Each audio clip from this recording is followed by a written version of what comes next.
An honor to be sure.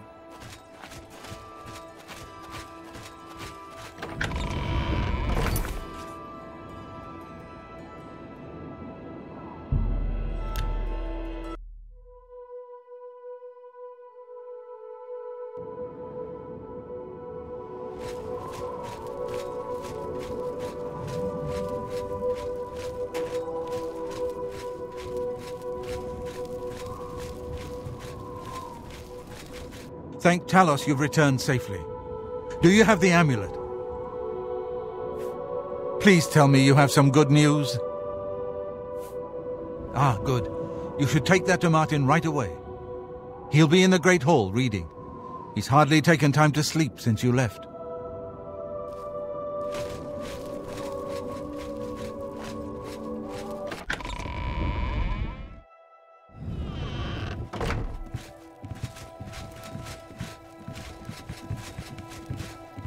Ah, there you are. We need to talk. Ah, you're back. I told Joffrey not to worry. I can see you've had bad news. You didn't recover the amulet, did you? By the Nine! Such a thing is dangerous even to handle! Forgive me. You were right to bring it, but you'd better give it to me. I know some ways to protect myself from its evil power. I don't know. Maybe. I suspect that the secret of how to open a portal to Cameron's paradise lies within these pages. But I will need time. Tampering with dark secrets, even just reading them, can be very dangerous. I'll have to proceed carefully. In the meantime, you should speak to Joffrey. He was concerned about reports of spies in Bruma. I put aside the dark arts when I became a priest. The workings of fate may be seen in this too. The gods can turn anything to good, or so I piously told those who came to see me for advice. Perhaps I may yet come to believe it myself. It is now clear to me that the only way to stop the Oblivion invasion is to relight the Dragonfires. Emperor, Amulet, and Dragonfire. With these divine gifts, the Daedra of Oblivion have been kept at bay for thousands of years. While the Dragonfires burned, the divine barriers kept the Daedra from making more than fleeting visits to our world. But the Dragonfires can only be relit by an heir of the Septim blood, wielding the Amulet of Kings. This was the essence of Manca Cameron's plot. He was undone only by the merest chance. But his complete victory remains perilously close. We must recover the Amulet of Kings and relight the Dragonfires before it is too late to stem Dagon's invasion. This evil book was written by Mehrunes Dagon himself and given by him to Manca Cameron. I believe Manca Cameron used it to create his paradise. It should give us the means to open a gate there ourselves. I will continue studying it. I hope to have at least part of I can't stop thinking about translated in a few days. About the Emperor. Speak to Joffrey about his spies in the meantime. We failed because we got complacent. We got arrogant. Now the Empire...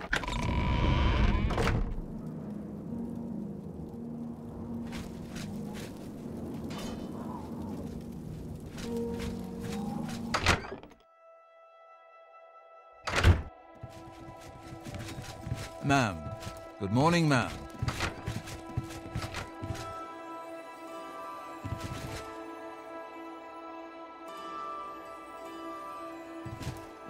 I never had time to properly thank you for your help back in the Imperial City. I wouldn't have made it back here if it weren't for you. Now that we have a free moment, I thought you might be able to use some tricks I've picked up fighting with the blades over the years. Nobody who hasn't trained with the blades will know these moves, so you should find them useful. See, when they swing at you sidearm, you twist your wrists like this. Exactly. You're a natural at this. Let me show you another one.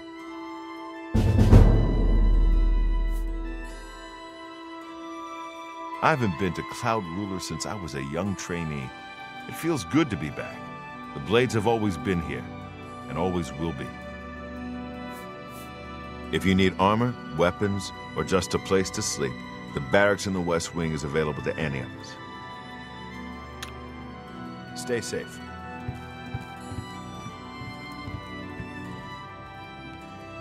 I hope Martin knows what he's doing with that evil book. I fear for what it could do to him if he's not careful. I'm glad to have Boris here. He guards Martin night and day. His way of atoning for the death of Emperor Uriel, I suppose. Ah, yes, I hope you can help. The gate guards have reported seeing strangers on the road for the past several nights. I cannot leave Cloud Ruler undefended while my men search the whole mountainside, but these spies must be eliminated. Thank you. Talk to Stefan. He can tell you where he has seen them. Captain Bird in Bruma may also be able to help. I've asked the Countess to have the guard keep an eye out for strangers. Track down the spies and kill them. Find out what they know and what they're planning, if possible. I'm counting on you to eliminate those spies. We can't... What can I do for you, ma'am?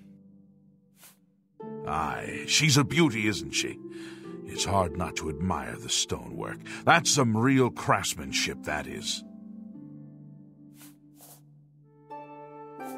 We always see them near the runestone at dusk. They aren't too woodcrafty, but Grandmaster Joffrey has forbidden us to range too far from the walls. But it seems that you have been given the freedom to attack the enemy that we all crave. Good luck. We will keep the Emperor safe here. Don't worry. May Talos guide you.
Good day. I'm Tolgan, herald to Countess Narina Carvane here in Bruma. She requests your company at your earliest convenience.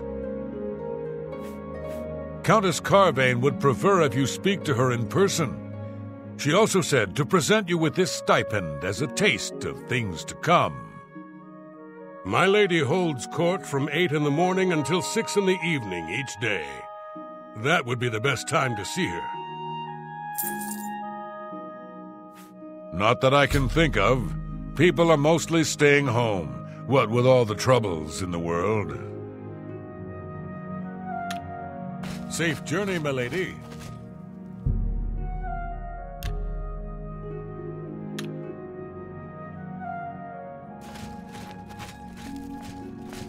I've heard much about your deeds from my people in Bruma.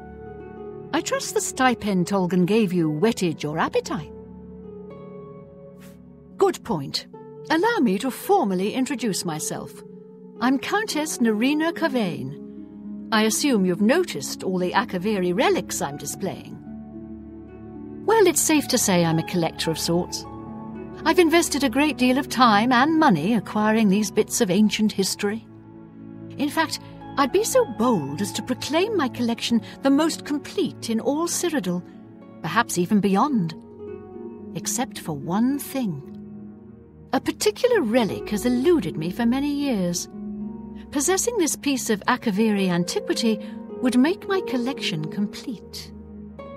I'm of course referring to the Draconian Madstone. Some word should... The stone is a fine bit of Akaviri craftsmanship. Worn like an amulet, this talisman is said to protect the wearer from poisons of any type. The Madstone appears as a snake coiled around and encircling itself. The eyes of the snake are supposed to be precious gems or some such. Through my sources, I've learned that the last reported location of the Madstone was the ruins at Pale Pass. Are you familiar with the history of Pale Pass? Back at the end of the First Era, raiders from the continent of Akavir attempted to gain a foothold here in Tamriel. At that time, the Empire was broken into smaller factions. Raymond Cyrodiil decided to unify them and form an army to repel the Akaviri raiders. The force became known as the Army of Raymond. The two armies clashed in what's now northern Cyrodiil. The Akaviri were strong and well supplied. But their greatest error was marching through Morrowind on the way to their objective and dismissing the response it would garner from Vivek. They didn't count on Lord Vivek forming an alliance with the Trident Kings of the Dreg. From Morrowind he struck at their rear flank. Not only did this make the Akaviri fight on two fronts, it also cut off access to reinforcements and supplies from the sea.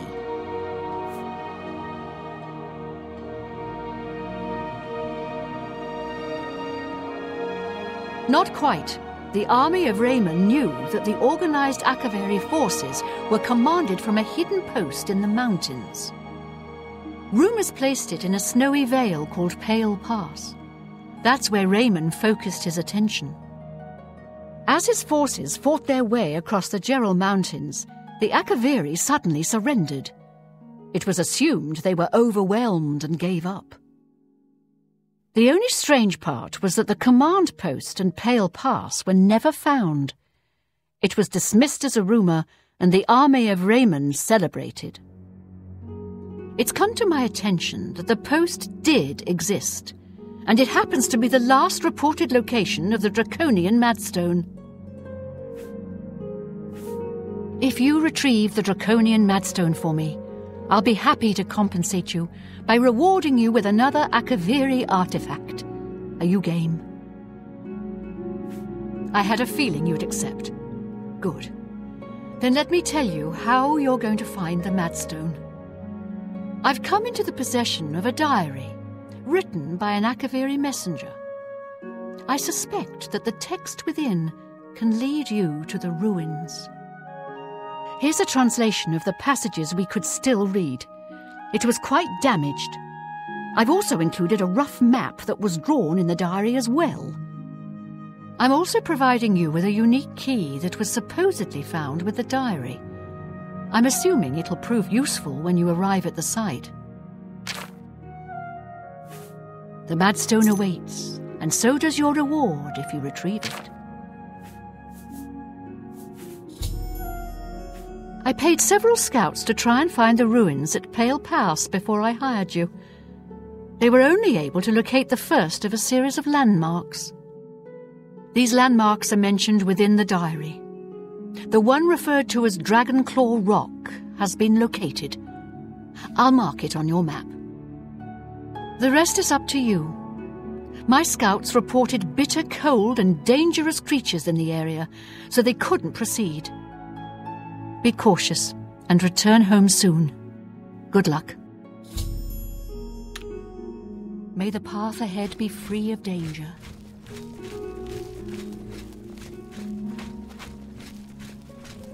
How do you do?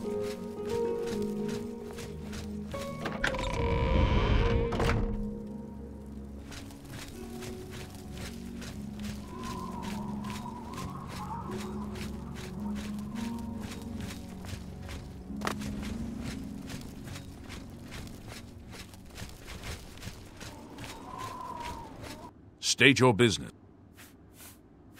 Not on my watch. Captain Bird will know for sure, though. We all report to him. Goodbye.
Nine divines.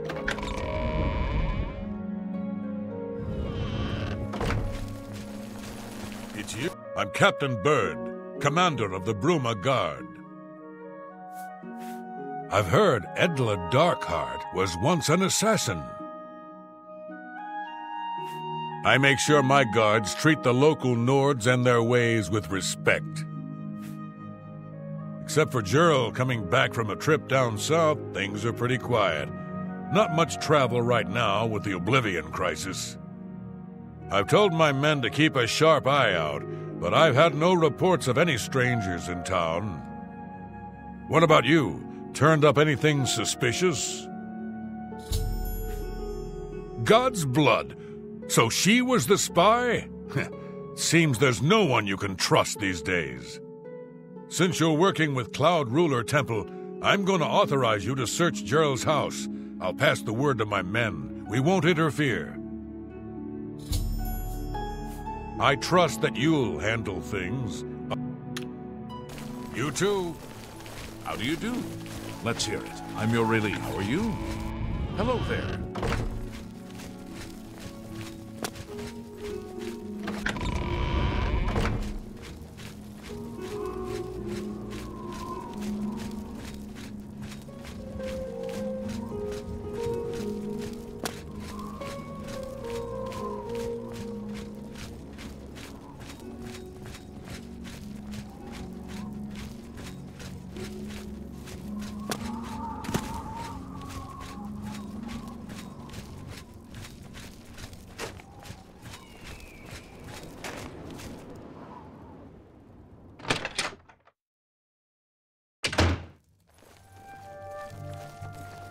You're going to have to leave.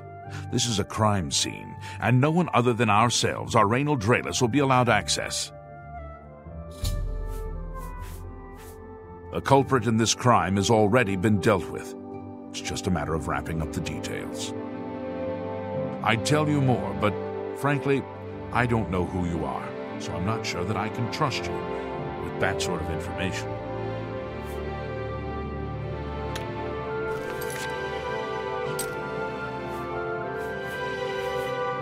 Good day.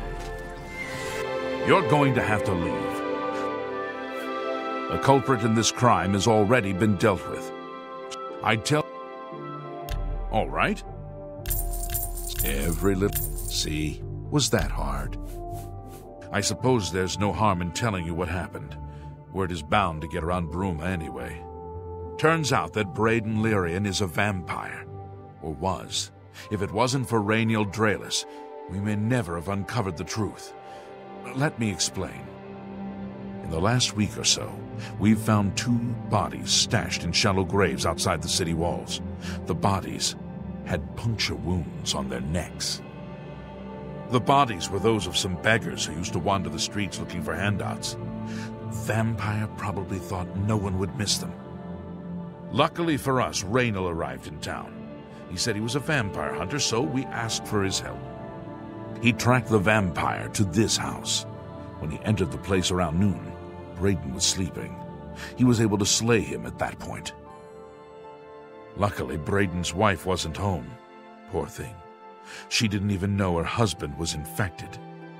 We did a follow-up investigation, and it's true that no one recollects seeing Braden out in the daylight. He's only been spotted at night. I'm afraid there's not much more to tell you, so you can see we really don't need any help, but thanks for the offer. As far as I know, he was a good man. I never saw this coming. But vampires are masters of deception, so I guess it makes sense. I'm impressed. It only took him a day to track the vampire down. I guess that's why he does it for a living. Feel free to question anyone in town. They shouldn't give... I can't believe this is happening. Please, please, I need your help. My husband was no vampire. It's ridiculous. No one will listen to me. Forgive me. I loved my husband dearly, and to lose him this way makes no sense. Anything you can do to help would be wonderful. This is all happening so fast. I came home only just a few hours ago. I found the door open and my Braden dead. Standing over him was a Dunmer. I screamed and ran out into the street. Some city watch were nearby and heard me, I suppose, as they arrived quickly. I heard the Dunmer identify himself as Rainiel Draelis. He said he was a vampire hunter and that Braden was his mark. The guards seemed to know about Rainiel, and after a search of the house, the body of some beggar was found stashed in our basement. The guards sent for Carius, who is an investigator for crimes here in Bruma. In minutes, Rainiel convinced Carius that Braden was a vampire. Well, of course it does. It was obviously planted here. Why would he stash a body in his own house? That's ridiculous. And another thing. The guards are making a big deal out of no one seeing Braden out in the daylight. Well, of course that's the case. He works at night and has to sleep during the day. Why does that make him a vampire? It's all that Rainiel character. I don't trust him. The thing that bothers me the most is that I swear I've seen him before. Of course, he says he's never been here. Look, there isn't much more to say. Please, help me clear my husband's name.